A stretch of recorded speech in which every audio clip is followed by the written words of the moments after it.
Michael Ashley here for Anthropology 136E, Spring 2011.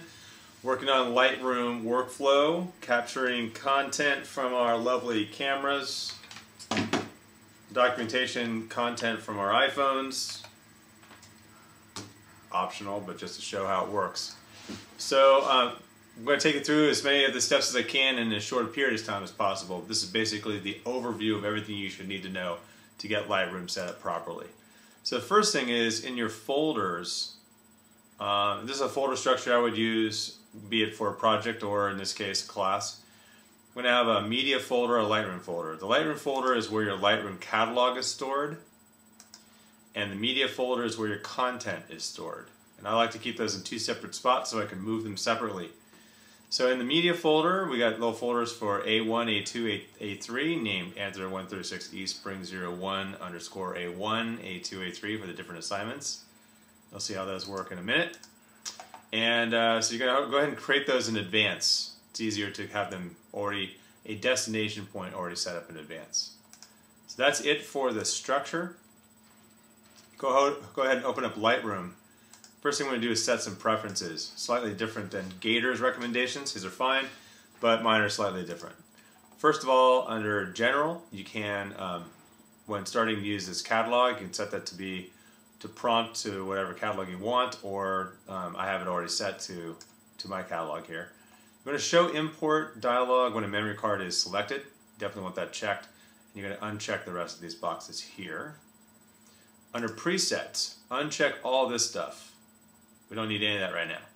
And you do want to store the presets with the catalog, and that makes the catalog portable should we move the catalog from place to place, as opposed to having it buried somewhere in your system folders or something of that crazy nature.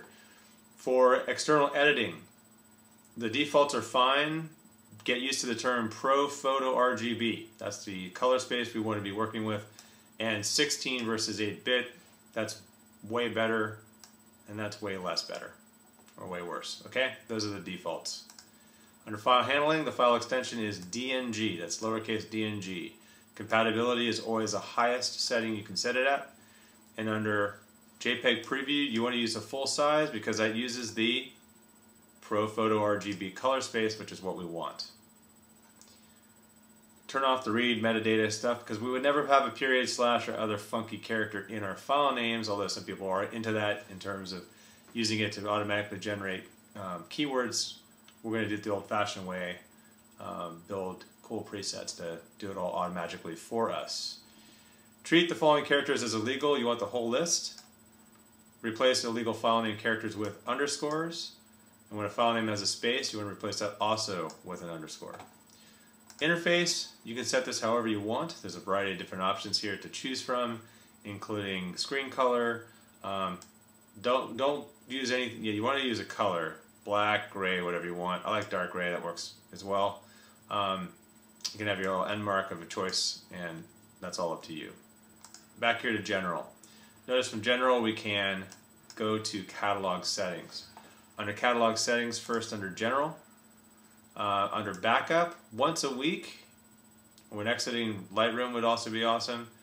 We'll leave it at the default for now. We'll be moving it up the list later. But the bottom line is because we have our catalog inside of Dropbox, we get automatic backup basically 24/7. Under File Handling, standard preview size is whatever size you want. I tend to have it at 1440 because I'm working on my laptop a lot. Preview quality, you want to set this to high. High will use that Pro Photo color space again. And you can leave this at the default for 30 days. Under metadata, these are fine, but you definitely want to turn off automatic write changes into XMP. We will do that manually. Those are the settings for Lightroom. We will come back and talk about the settings for importing next.